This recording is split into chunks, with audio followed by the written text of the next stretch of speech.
The January 6th pipe bomber is now under arrest, and it ain't who we thought. Great story. Schools vaccinating children without their parents' consent. Uh huh. Man. And an army vet is about to get a life changing amount of money, and it's well deserved. That story and more all coming up. I'm Jay Sheldon, and this is The Jay Sheldon Show. It's Friday. Yes, Friday has arrived. We made it. This wasn't a bad week. It went by pretty fast, actually. So here we are, Friday underway. And thank you to everybody. Danny, good morning to you and to all the folks out there, wherever you may be watching this live show on X and or Rumble. We are also a podcast. You'll find our podcast on Apple, iTunes, Spotify, all the podcast platforms. Just search The Jay Sheldon Show. You'll find us. And you can watch it. You can listen as you drive to work or whatever it might be. And also, of course, we're on YouTube, The Jay Sheldon Show over there. You want to hit a subscribe. We're not live there. But if you want to watch a VOD, you can do that on our YouTube channel. All right. So all that and more is coming up. Before we get to it, though, we want to get to Patriot Mobile. Folks, whenever something goes viral, there is always frauds going to jump on the bandwagon, pretending to be patriotic, flag-waving American companies. Guess what? They ain't. More than 10 years now, Patriot Mobile has been America's only Christian conservative wireless provider. They're right there with us in this fight. Patriot Mobile's been a great supporter of this show. They are the only cell phone service provider that's actually on the front lines defending our freedom. They offer dependable nationwide coverage across all three networks. You get the same coverage you have right now. Nothing will change. You keep your phone. You keep your phone number. All that. If you're currently under a contract you think you can't get out of with one of those other companies, check out Patriot Mobile. They have a bunch of programs that may be able to help you out when it comes to that. And when you switch to Patriot Mobile, you are getting a company that is defending free speech, religious freedom, the right to life, the sanctity of life. Our military, our first responders, they're behind all these people. They're a Christian conservative company that really puts their money where their mouth is. They fund nothing having to do with the left and all those wackos. I also have a completely 100% U.S.-based customer service staff. So when you talk to somebody, they're right here in the country with you, and they can help you. That's their job, is not to upsell you into something you don't need. They're to get you into a plan that fits your budget and your lifestyle. PatriotMobile.com/J and use the code J. You'll get a free month when you sign up using our link, patriotmobile.com/J. Don't be fooled by those fake patriotic TV ads claiming, oh, yay, rah, rah, America. They're the only wireless provider that actually lives those values and promises, Patriot Mobile. And you make the switch today. Nothing changes. patriotmobile.com/J. And that is the link. It is down there in our show notes if you forget. Easy to remember, though. Make that switch, use that code, and you get a free month when you sign up with Patriot Mobile. All right. Wow. You know, the story came out a month or two ago about this woman that they matched the gait, the walk, and they were convinced that she was the pipe bomber. It turns out that wasn't the case. Absolutely wasn't the case. And now they got the case. Some surprising news came out yesterday morning when we learned that a suspect had been arrested in connection with those pipe bombs discovered near the RNC and the DNC on January 6th. Law enforcement officials had a press con yesterday morning, shared this incredible amount of investigative work that went into solving this case. Attorney General Pam Bondi opened up the con, confirmed that 30-year-old Brian Cole Jr. of Woodbridge, Virginia, is the suspect in custody. She said he's been charged with violation of 18 USC 844, use of an explosive device, and there may be more charges to come. She confirmed the search warrants have been or were being executed, and she shared perhaps the biggest revelation that the arrest was not the result of a new tip or a new witness, but rather the result of good, diligent police work. That's how you do it. Director Patel confirmed the identification and the arrest of Cole were not because of new info, but good old-fashioned police work. What happens when you let good cops be cops? He noted that Deputy Director Dan Bongino spearheaded the investigation, go Dan, and Bongino spoke as well. He said, "This is what it's like when you work for a president who tells you to go get the bad guys." Like Bondi and Patel, he affirmed the case was cracked by internal work at the FBI, in particular the Washington Field Office.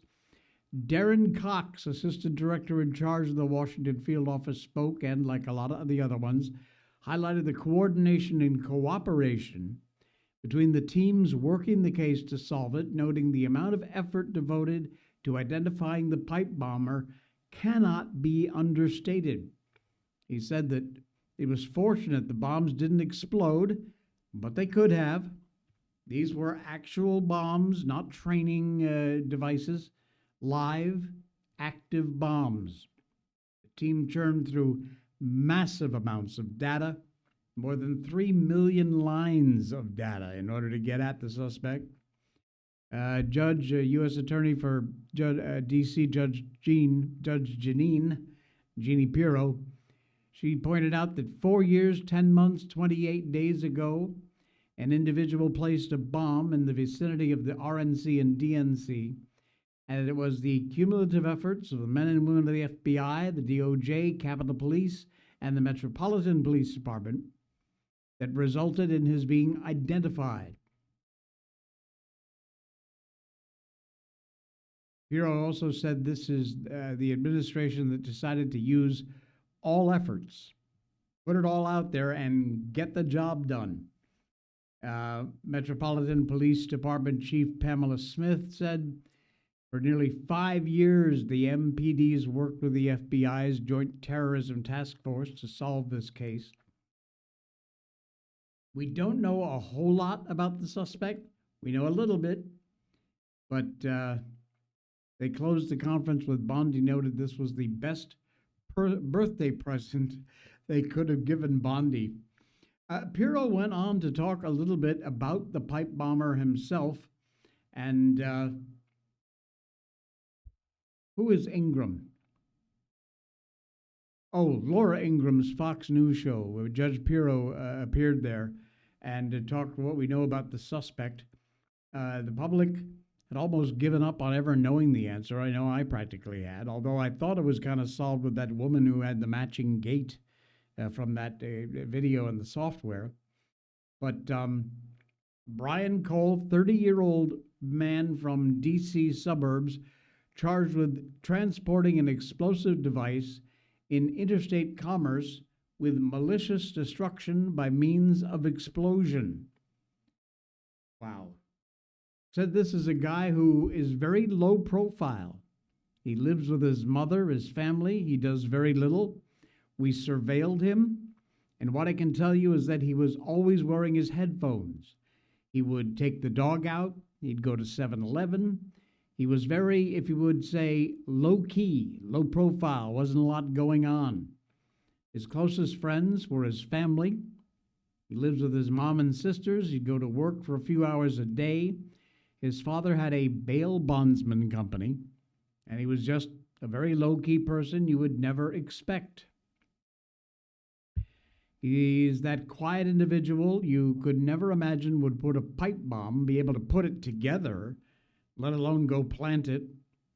The FBI went in this morning. They found a lot of other products and pieces for pipe bombs when they conducted a search warrant. Wires, timers. Apparently, he was very much into this stuff.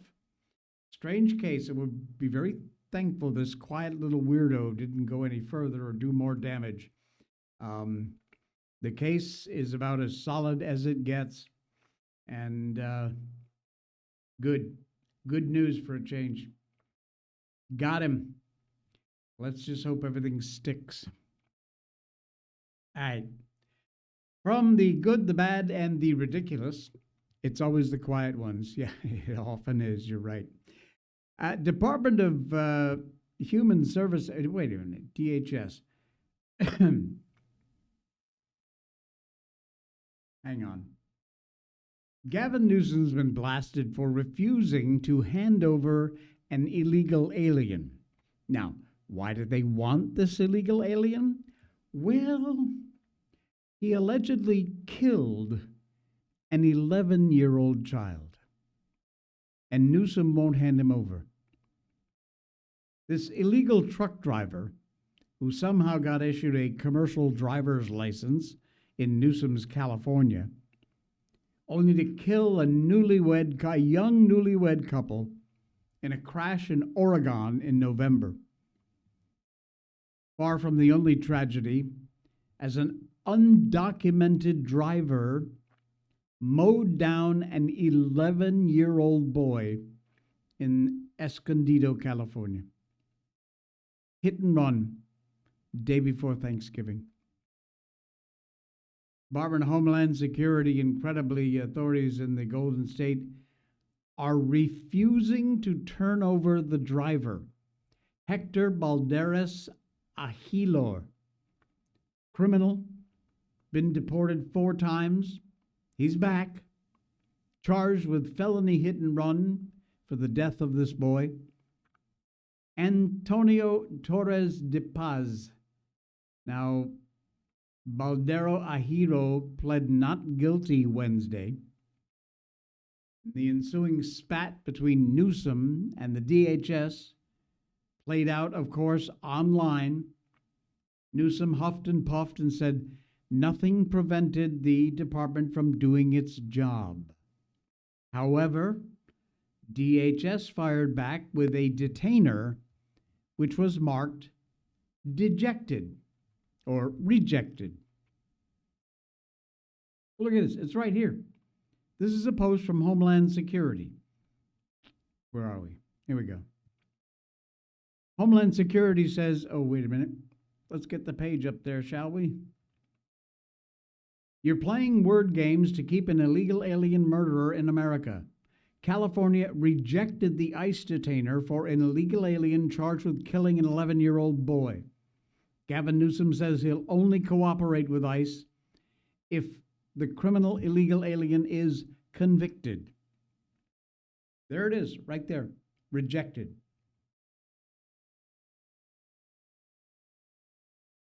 Meantime, California is just letting this guy roam free. Oh, yeah. He's been arrested for felony hit and run, and he's right back out there on the streets. He has, like I said, he has been deported already 4 times, and he's back.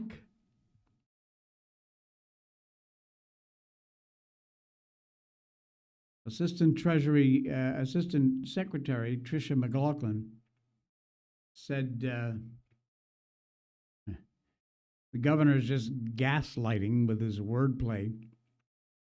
The sanctuary politicians of California and Governor Newsom once again refuse to protect the safety and security of American families. Despicable that our ICE arrest detainer of a criminal illegal alien who killed an 11-year-old boy would be rejected.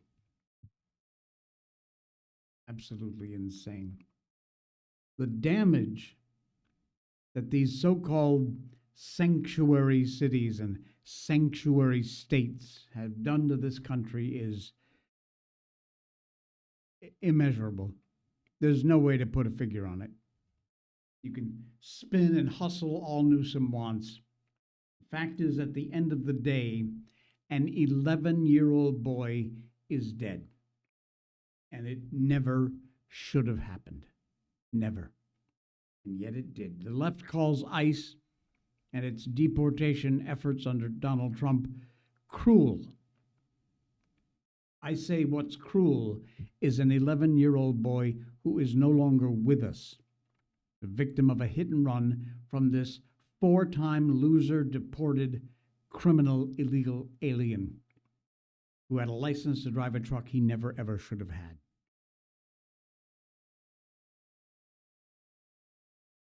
Disgusting. Absolutely disgusting. Well, like I says, by the way, happy birthday, Dan Bongino. I don't know how old he is. Got to be getting up there, Dan. You may have seen this because it went kind of viral, thankfully. But this 88-year-old Army veteran is going to get a life-changing sum of money in a surprise ceremony which will help him retire. I love these feel-good stories, and there aren't a whole lot of them in today's world. Ed Bambus, he's 88 years old. He's an Army vet who still puts in 5 8-hour days a week working at a major grocery store, Meiger, or Jer, might be Meher. He never got the pension he deserved after a lifetime of work. He lost his wife 7 years ago, and he quietly just continues to show up for work day after day, week after week, year after year. To put it starkly, Ed has kind of been forced to do so just to survive. Well, Ed's life is about to change very dramatically. Michael Bombas, Ed's son, told the New York Post Wednesday that his hardworking dad is going to finally get to enjoy life and retire after his emotional story inspired donations on a GoFundMe. They were looking for, this poor guy lost his retirement, working his ass off 5 days a week. It's pronounced Meyer. Oh, okay, Meyer. Anyway, this guy is working his butt off for whatever the salary would be at this grocery store. His story, his video was put up on X and TikTok and things, and they set up a GoFundMe. And the GoFundMe was kind of successful. It has wound up with $1,582,894. More than 54,000 donations came in. Wow. Amazing. Son says, both of us are pretty amazed at how this affected people around the world. It really did. It's a great story.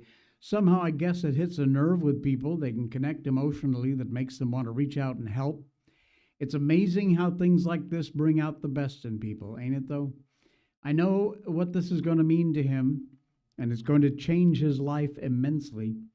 He's finally going to enjoy life and not have to worry about, where the next dollar is going to come from. This staggering amount, $1.5 million, is going to be presented to Mr. Bombas today in a surprise ceremony at the Michigan supermarket where he still works full-time. Wow.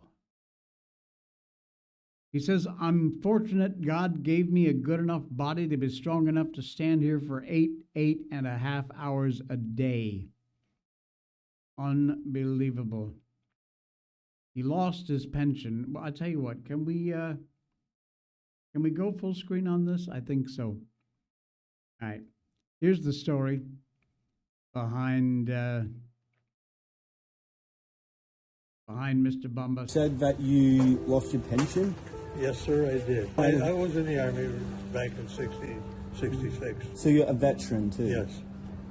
The thing that hurt me the most was my wife was real sick. And they, when they took the pension, they also took the health care coverage. Yeah. And all but $10,000 of my life insurance. Oh my gosh. So I sold the house, sold the property I had, and we made it through. My wife died 7 years ago. Since then, I've been trying to reestablish myself. And you're working here how many days a week? I work 5 days a week, 8 hours a day. And you do that because you have to, or Yeah, I don't have enough income what's your dream? to live somewhat the life I was hoping for. Like to share your story and try and, get people to help you retire? Well, thank you. Of course. You're amazing. I want to give you $400 here as a tip. Of course. You're amazing, Thank you. man. Of course.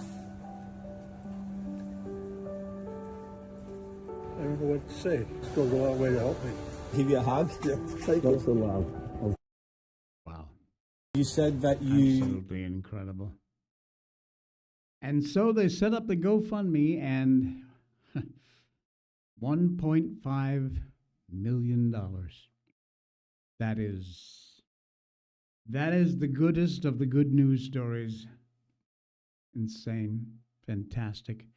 Danny says it's pronounced mayor. They have them there. It matters. Yeah, generous company, he said. She says, Mayor, wouldn't be surprised if they helped out. You're right. Yeah, if it's a generous, that kind of company, likely they did, which would be fantastic. What a great, great story. I love them like that. All right. The green new scam. Trump says, bye-bye. He ditches the Green New scam, and Ford is predicting cheaper wheels just down the road. Another kind of good news story. Back in 1975, the federal government, meddling in something the Constitution certainly doesn't permit, established the Corporate Average Fuel Economy, CAFE standards. Remember that? A long time ago, some of you weren't born. Meyer. Okay. Anyway, those standards have been altered over the years. Generally, they've been raised, which caused even more of a problem. Life more difficult, especially for auto builders, automakers. The different standards for cars and trucks, completely different, which in large part is why the huge 9-seat sedan wagons of many of our youths, remember those things? Oh, yeah. They've been replaced now with SUVs. Essentially the same thing, but on a truck chassis. Well, President Trump is now rolling back those standards, and at least one majority auto industry CEO is pretty upbeat about this whole change. The CEO of Ford Motor Company is revved up for the Trump admin's plan to make automobiles affordable. There's an idea. He expressed his praise for helping to bring car prices back down.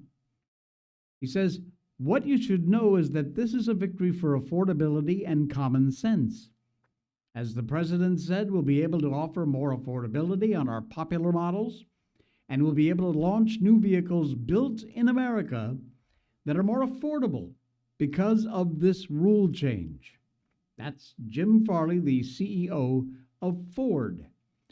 Frankly, he said, the CAFE, Corporate Average Fuel Economy, was totally out of touch with the market. Reality. We're forced to sell EVs and other vehicles.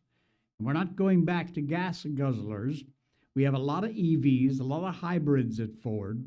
But now customers will get to choose what they want, not what we force on them. It is not the government's job to pick the winners and losers in the marketplace. Back off, Jack. It ain't your job. American automakers have come a long way since the late 60s, early 70s. A lot of us were toted around by our parents, along with brothers and sisters, in these enormous Oldsmobile Vista Cruiser wagons. Remember those things? Big Ford LTD station wagons. Oh, yeah. The federal government really has absolutely no business interfering with gas mileage standards, but the 10th Amendment is pretty much a thing of the past, I guess. Let's go back to the manufacturers and the market. Gas mileage can and should be a selling point, no doubt about it. It speaks to how efficient the car is, which model, which manufacturer of vehicles are the most economical to operate. That should be a choice made by consumers, not the government. American-made vehicles have become steadily more sophisticated, more efficient over the years. Efficient diesel designs. Technologically, they're a masterpiece. Huge truck that would probably be able to tow Mount Rushmore. Gets about 20 miles per gallon on the open road. But if you want to buy that kind of a truck, then you should have the ability to buy it. It's your choice, not the government's. And that's how it should be. Eliminating the CAFE standards would be much preferable. Just get rid of them. That's not going to happen anytime soon, but nonetheless, this is a very good move forward. Ford CEO recognized it as exactly that. Now American buyers are going to have more freedom of choice, as is always the case when the government gets overwhelmingly heavy on sticking their thumb on the scale. Well, Trump says no more of that crap. Good. Good news all around. How about that? 2 good news stories in a row. Oh, man.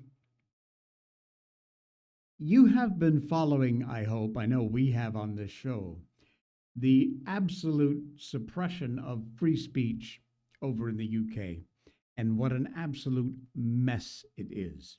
And it is. Well, remember when I cover these stories over in the EU and the UK and Southeast Asia, things like that, and I say, I know this doesn't apply to us here in America, but keep an eye on this, because it won't be long, and this kind of crap is going to show up on our doorstep. Comes this article. Democrats here in the U.S. would love to suppress free speech the exact same way that's happening right now in the UK. The American left does not look at the UK and see a cautionary tale. It's looking at it as a template. You look at a collapsing civil society in a foreign country, and, we can comfort ourselves knowing, oh, that couldn't happen here. It would never happen here. No. Americans are especially able to do this. We do it all the time. Our little cousins over there in Great Britain, whose country is now in an absolute chaos state, probably irreversible decline. Political leadership completely openly hostile to their native population. But we should absolutely not be comforted in "it won't happen here," end quote. Partly because the corruption of a place like Britain, online censorship, criminalizing your opinion, 2-layered tier system of justice, criminalization of disfavored opinions, does not stay confined to the UK, and eventually it will make its way here. I've told you that for years. A lot of Democrats, right here in America, do not see modern Britain as a beware of what might happen. They truly are looking at this as a plan for them to follow. Recent story from Drop Site News, Paul Holden. He chronicles how a secret campaign to elevate Keir Starmer to prime minister included a scheme to demonize news outlets that were deemed unfriendly to the Starmer wing of the Labour Party. In the middle of the 2020 presidential campaign, shadowy UK-based group called the Centre for Countering Digital Hate worked with NBC News and Google insiders to attempt to blacklist and demonize a website called The Federalist. It is a conservative news media outlet. I use it for research on this show. This Orwellian named NBC News verification. You reported in 2020 in June that Google had banned the website Zero Hedge from its advertising platform and warned the Federalists that it might also be banned. But this wasn't just reporting. It was part of a larger political op. According to NBC News itself, Google's actions came only after the company had been notified of research for the Center for Countering Digital Hate.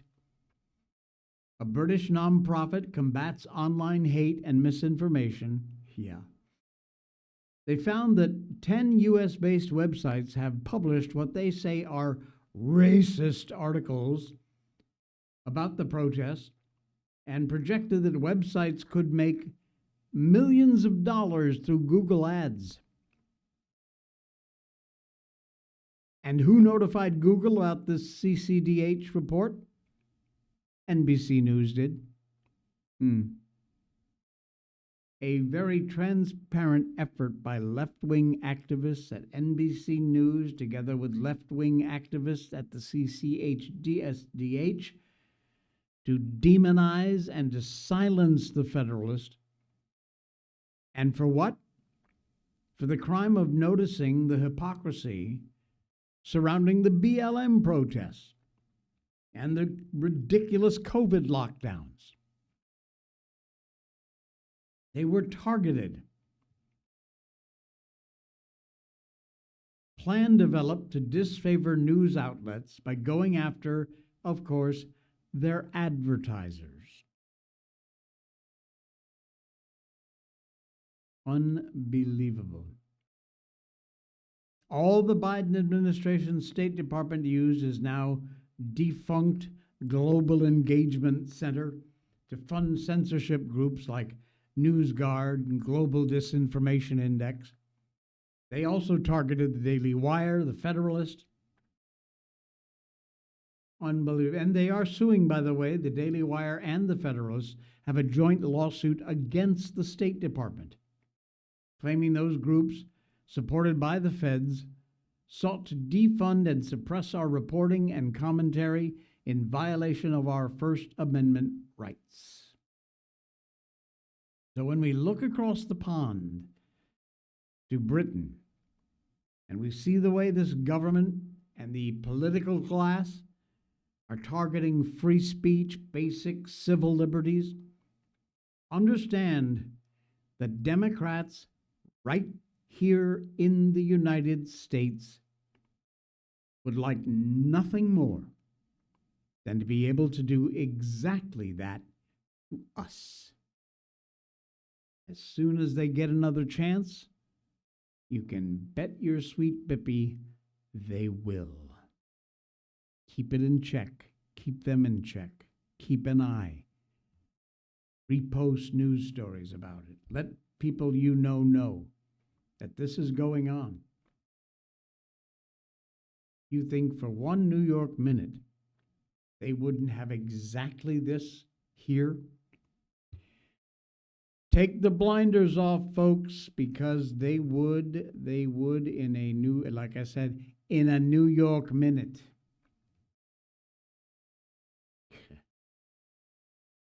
Right. You know what? It is Friday, isn't it? All right.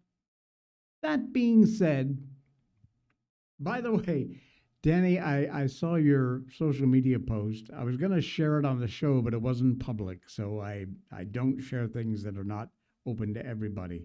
But it was hilarious.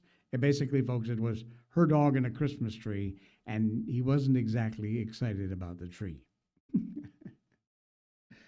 Anyway, I found another one which has a little guy who, I guess probably Miko would do the same thing if she could figure out how. Um, yeah, you're right, Danny. Podcasts. This is where the next generation going to get their news to vote. Exactly right. Oh, I can share it. All right, we'll do that Monday. We'll put it on Monday's show because it's funny as hell.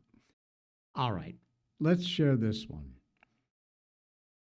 This is a dog who I think has found the ultimate way to actually be lazy and satisfy his thirst at the same time.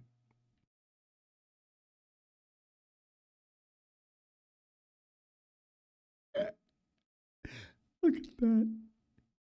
He is absolutely, completely just sleeping, laying on his back, and yet his tongue is long enough to get in that bowl and get himself a drink.